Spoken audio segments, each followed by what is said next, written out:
Nos mais de 300 anos da história do Brasil em que nós fomos colônia de Portugal, tivemos inúmeros episódios de rebeliões, revoltas, motins, tumultos e protestos da população local contra medidas tomadas pela administração da coroa portuguesa.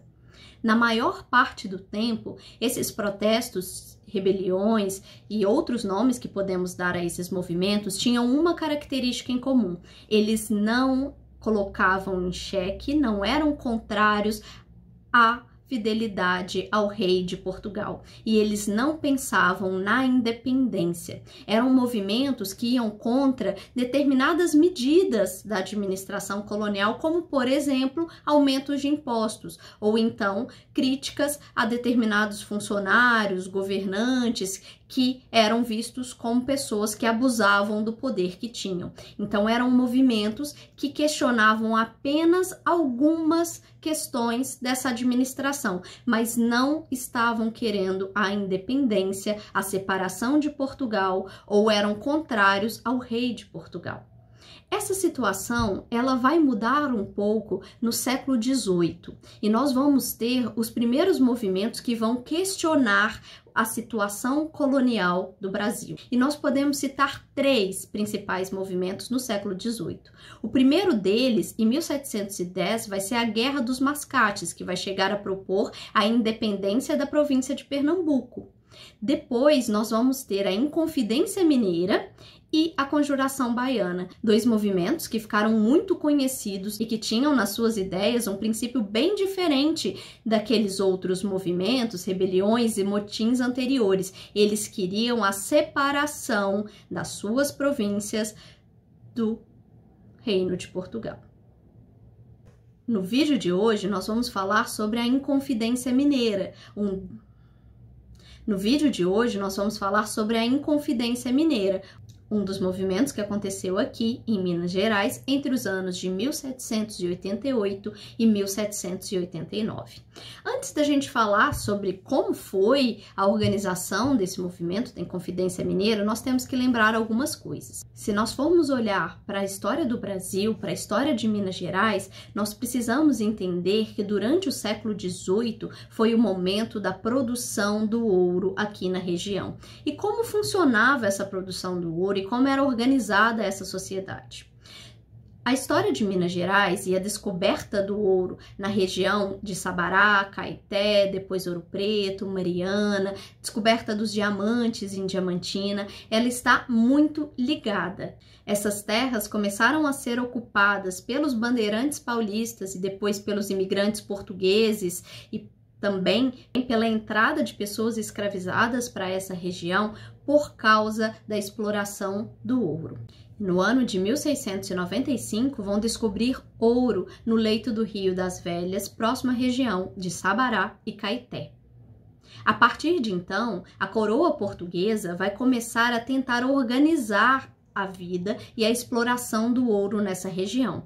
Junto com isso, centenas de pessoas vão se deslocar para cá para tentar ganhar a sorte e conseguir achar ouro no leito desses rios. Nós vamos observar então, nos anos que se seguem a essa descoberta do ouro, um grande fluxo de pessoas que vai se mudar para Minas Gerais. Que tipo de pessoas? Pessoas de todos os tipos. Portugueses que moravam em Portugal, portugueses que moravam nas ilhas na costa africana, portugueses ricos, portugueses que não tinham tanto dinheiro assim, pessoas que viviam na colônia que não tinham boas condições financeiras. Nós vamos ver pessoas de várias condições sociais, de várias origens, se deslocando para a região de Minas Gerais em busca de enriquecer pelo ouro. Nos primeiros anos da vinda dessas pessoas para a região, houve muita desorganização, inclusive vários episódios de fome, porque ainda não existiam cidades ou vilas construídas e organizadas para abrigar toda essa população. Com o passar do tempo, foram sendo povoadas e melhor organizadas as vilas que vão dar origem a diversas das cidades históricas que nós temos hoje em Minas Gerais. Juntamente com essas pessoas que vieram explorar o ouro, nós vamos ter também outras pessoas que vão vir e vão começar a plantar alimentos, que vão começar a criar gado para abastecer essas novas cidades e vilas que vão se formar aqui em Minas Gerais.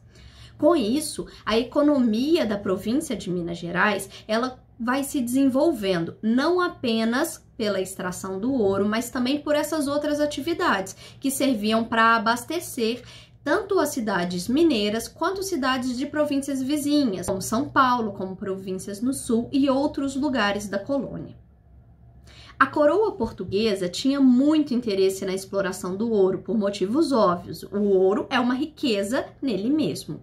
Por isso, ela queria controlar essa produção do ouro.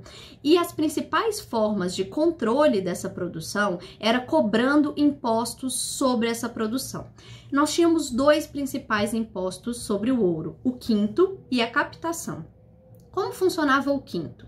O quinto era o pagamento de 1/5 de todo o ouro que fosse extraído na região de Minas. A coroa portuguesa vai estabelecer que era proibido circular fora das regiões de mineração com ouro em pó ou com as pepitas brutas de ouro que vão ser retiradas das minas. Com isso, as pessoas só podiam circular com o ouro em formato de barra. Essas barras, elas eram produzidas nas casas de fundição, que eram da coroa portuguesa. Então, todo o ouro que era lavrado no leito dos rios ou que era retirado das minas deveria ser levado para uma das casas de fundição. Nessas casas, ele era derretido, era colocado nas formas, era transformado em barras e essas barras recebiam o selo da coroa portuguesa. A partir daí, era garantido que aquele ouro tinha pagado o imposto. Então, se uma pessoa entrava com 100 quilos de ouro nessas casas de fundição, ela ia sair de lá e ia receber 80 quilos, porque 1/5 desse ouro que ela entrou ficou como imposto para a coroa de Portugal. Esse ouro pago em impostos para a coroa portuguesa, a maior parte dele ia para a Europa e ficava ou em Portugal, e lá ele seria usado para construções de monumentos, para pagar as contas da corte portuguesa e outras questões, e outra parte dele acabava ficando com a Inglaterra, porque vocês devem se lembrar que Portugal mantinha inúmeros tratados comerciais com a Inglaterra. Mas Portugal vendia produtos mais baratos, como por exemplo o vinho, e importava da Inglaterra produtos manufaturados que são mais caros. Então a diferença entre o valor do que Portugal vendia para o valor que Portugal comprava da Inglaterra acabava tendo que ser paga, e uma das formas de equilibrar essas contas de Portugal foi com o ouro do Brasil. O outro imposto que era cobrado sobre a produção de ouro aqui na colônia era a captação. A captação era um imposto pago por cabeça de escravo que tivesse mais de 12 anos, sendo esse escravo produtivo ou não. Era também um imposto que era cobrado daqueles exploradores do ouro que trabalhavam sem a ajuda de escravos, que trabalhavam por conta própria, e aí eles pagavam um imposto deles mesmos. E também era um imposto pago para outras atividades econômicas, pequenos comércios, tabernas, hospedarias, lojas, matadouros, qualquer outro tipo de atividade comercial precisava pagar também esse imposto da captação. A questão é que a exploração do ouro a partir de metade do século XVIII começa a sofrer uma queda, porque o ouro encontrado no leito dos rios ele já estava ficando escasso e o ouro das minas cada vez mais difícil de ser retirado, até a chegar em algumas minas em condições que, para a tecnologia da época, não valia mais a pena tentar explorar esse ouro. Então, a quantidade de ouro que existia nessas minas, ela foi diminuindo. E a partir, então, da metade do século XVIII, essa produção começa a cair. Só que Portugal precisava ainda dessa riqueza dos impostos. E isso vai fazer com que a coroa não diminuísse a quantidade de imposto anual a ser pago por essas regiões de exploração do ouro. E essa questão vai trazer um grande descontentamento de diversas pessoas que moravam nessa região, de vários setores, não apenas daqueles que exploravam o ouro, porque, como eu expliquei, alguns impostos não eram só para aquelas pessoas que tinham minas, que tinham escravizados trabalhando na produção desse ouro. Alguns impostos, como a captação, eram pagos por todos os moradores das cidades aqui da província de Minas Gerais. Como esses impostos eles não diminuem com a queda da produção do ouro, essas pessoas começam a não conseguir pagar esses impostos e a acumular dívidas com a coroa portuguesa. Junto com essas questões internas, nós temos que lembrar qual era o contexto de outros lugares do mundo nesse momento. O século XVIII ele foi marcado por um grande evento que foi a independência das 13 colônias. Então, em 1776, a gente teve o processo de independência das 13 colônias da América, que conseguiram a sua independência após uma guerra contra a Inglaterra. A notícia dessa independência das 13 colônias, ela vai chegar aqui no Brasil e vai chegar também nas outras colônias espanholas e vai começar a incentivar e a servir de modelo para os colonos locais do que eles poderiam também fazer. Junto com esse marco que foi a independência das 13 colônias, nós temos também a circulação das ideias iluministas, que já estavam circulando aqui na região durante o século XVIII. Essas ideias iluministas influenciaram a independência das 13 colônias que eu acabei de falar. Quais eram essas ideias iluministas? Ideias de liberdade, ideias de igualdade, liberdade política, das pessoas poderem expressar as suas ideias políticas, defender outras ideias e se autogovernar. Liberdade econômica. Uma colônia não tem liberdade econômica, porque quem determina o que pode ser vendido, o que pode ser comprado, o valor dos impostos, como que esses impostos são cobrados é a coroa portuguesa, no caso do Brasil, é a metrópole. A colônia não tem poder de decisão sobre essas questões. Então, o Brasil não tinha liberdade econômica. Os comerciantes não podiam fazer comércio com qualquer nação que eles quisessem, apenas com as nações autorizadas por Portugal. Os impostos dos produtos que eram comprados aqui no Brasil eram determinados por Portugal. Os impostos dos produtos que eram produzidos aqui e vendidos no exterior eram cobrados por Portugal. Então, a liberdade econômica, política, religiosa e liberdade de expressão vão ser ideias iluministas que vão circular por várias regiões da colônia do Brasil e vão começar também a funcionar como combustível para esses movimentos que começam a questionar: será que nós precisamos mesmo ser colônias de Portugal? E é exatamente isso que vai começar a acontecer aqui em Minas Gerais. Na cidade de Vila Rica, atual Ouro Preto, um grupo de homens pertencentes à elite local vai começar a se reunir, a conversar e a criar novas ideias e novas propostas para a província de Minas Gerais, que vão questionar o estatuto de colônia dessa região. Esses homens, eles eram pertencentes à elite, a maioria deles eram homens ricos, homens que tinham um alto grau de instrução. Nós tínhamos intelectuais que faziam parte desse movimento, nós tínhamos poetas como Tomás Antônio Gonzaga, Cláudio Manuel da Costa. Nesse movimento também vamos conseguir achar médicos, engenheiros, fazendeiros, homens de negócios, grandes comerciantes e militares de diversas patentes. Patentes altas como coronéis, tenentes e também patentes mais baixas, como a patente de alferes. Esses homens estavam contrários à forma de cobrança dos impostos na província de Minas Gerais. Existia uma cota anual de ouro que deveria ser paga, 100 arrobas de ouro anuais a serem pagas para a colônia portuguesa.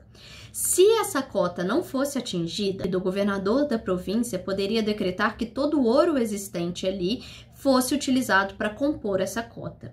Se isso ainda não fosse suficiente para completar essas 100 arrobas de ouro, seria decretado um novo imposto, o imposto da derrama, e esse imposto deveria ser pago por todos os habitantes da província, independentes da sua ocupação. Esse processo da derrama ele era muito mal visto e ele estava marcado para o ano de 1888. Motivados pela cobrança da derrama, esses homens começaram a se reunir e a bolar um plano para conseguirem a independência da província de Minas Gerais. Muitos deles alegavam que Minas Gerais tinha independência financeira, que Minas Gerais era uma província que não necessitava do restante do país, uma província autossuficiente. Então, eles defendiam que Minas Gerais era uma província que tinha a possibilidade de ser autossuficiente economicamente e que, por isso, Minas Gerais não precisaria fazer parte de uma colônia de Portugal, porque ao ser uma colônia, Minas tinha que pagar impostos muito altos que não ficavam aqui, que não eram investidos aqui. O ouro produzido nessa região, como eu expliquei antes, não ficava nessa região, ia praticamente todo para a Europa e ficava em Portugal e na Inglaterra. Com isso, os inconfidentes começaram a pensar nessa ideia da independência. Eles queriam a independência da região de Portugal. E o que eles pensaram para o momento depois que eles fossem independentes? Que tipo de governo eles gostariam de ter nesse novo país que surgiria? Eles defendiam a ideia de uma república, eles não queriam uma monarquia. A república é um tipo de governo que pressupõe maior participação popular, porque o poder da república está no povo e não nas mãos de um soberano, de um rei que tem esse poder de origem hereditária da família dele. A república é um governo do povo e os governantes da república são escolhidos pelo povo e podem ser trocados caso eles não estejam atendendo às necessidades desse povo. Como esse movimento era um movimento feito principalmente por homens pertencentes à elite, a gente pode pensar, mas será que essa ideia de igualdade, de liberdade, ela atingia a todos os segmentos daquela sociedade? Essa era uma questão que não vai ter um consenso dentro do grupo dos inconfidentes. E aí a gente chega numa questão bastante delicada, que era a questão da escravidão. Muitos desses homens utilizavam mão de obra escrava nas suas atividades comerciais. Então, nem todos eles vão defender a abolição da escravidão após essa independência que eles gostariam. Ou seja, nós não podemos falar que o movimento da Inconfidência Mineira tinha como uma das suas ideias a abolição da escravidão, porque ela não era um consenso entre os inconfidentes. Alguns deles vão defender a abolição da escravidão, dizendo que se os escravizados fossem libertados, eles seriam defensores dessa nova república que nasceria, e outros vão defender a continuidade da escravidão, porque eles dependiam do trabalho dos escravizados. Com isso, nós podemos ver que era um movimento de elite, um movimento que olhava principalmente para os interesses dessa classe mais alta que fazia parte da colônia brasileira. Dentro desse movimento, a gente vai ter a figura do Tiradentes, que vai ser o membro mais conhecido da Inconfidência Mineira. Por que o Tiradentes foi um membro mais conhecido? Será que ele era o líder? Será que ele era o mais importante? Não. Tiradentes não era o membro mais importante dentre os inconfidentes mineiros. Ele ficou muito conhecido porque ele era um grande propagandista dessa inconfidência.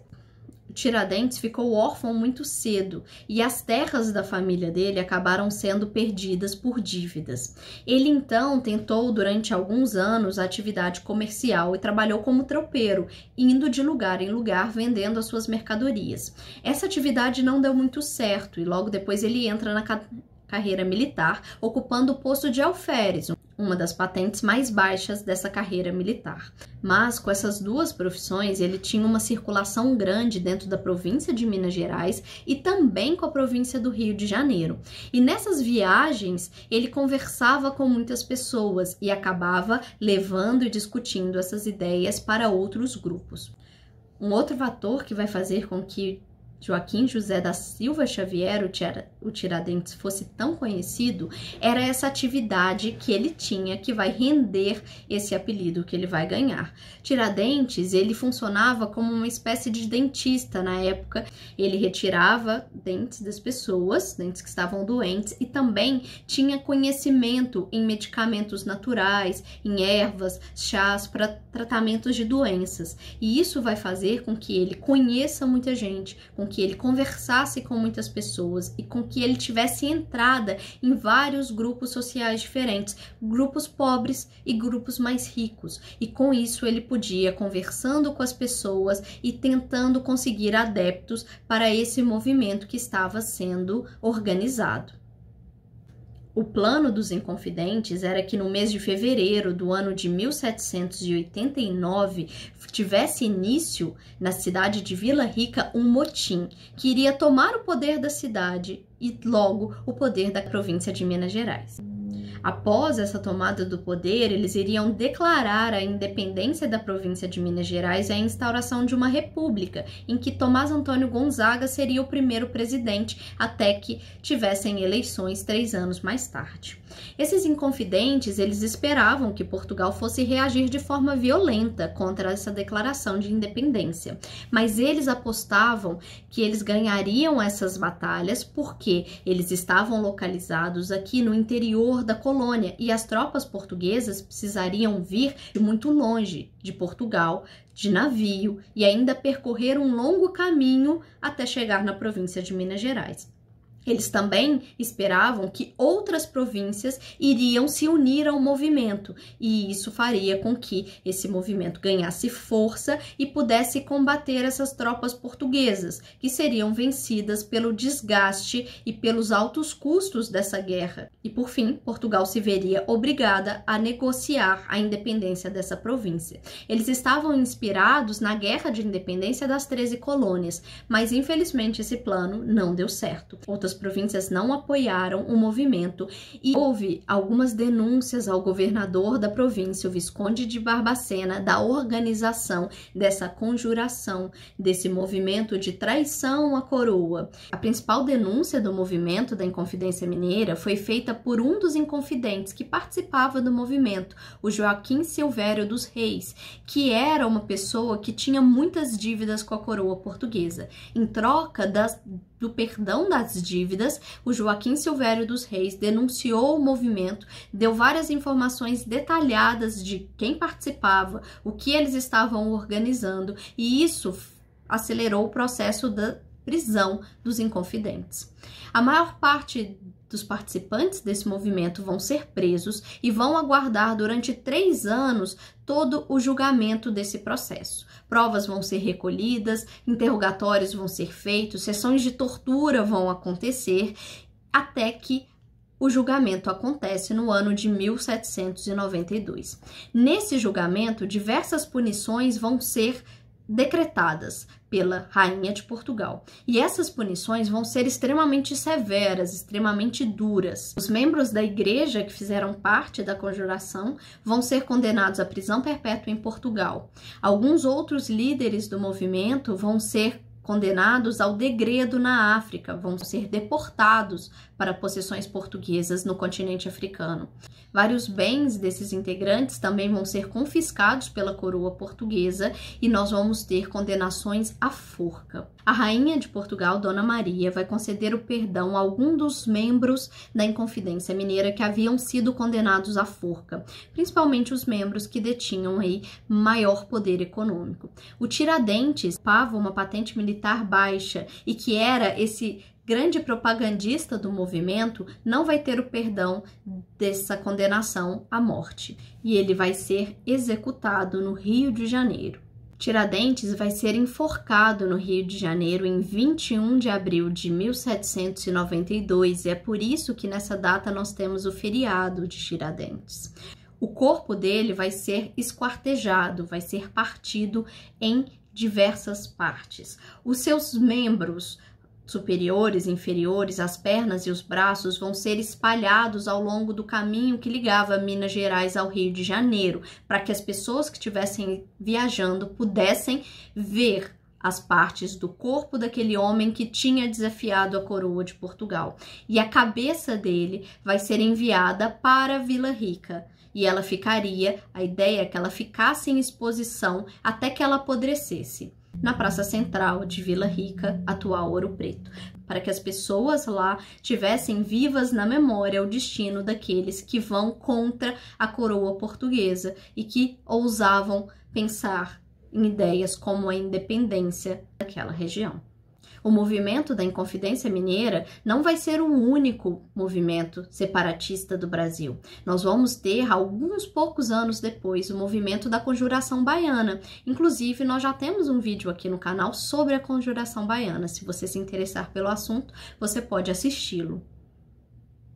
E é mais interessante ainda quando nós pensamos a coincidência das datas.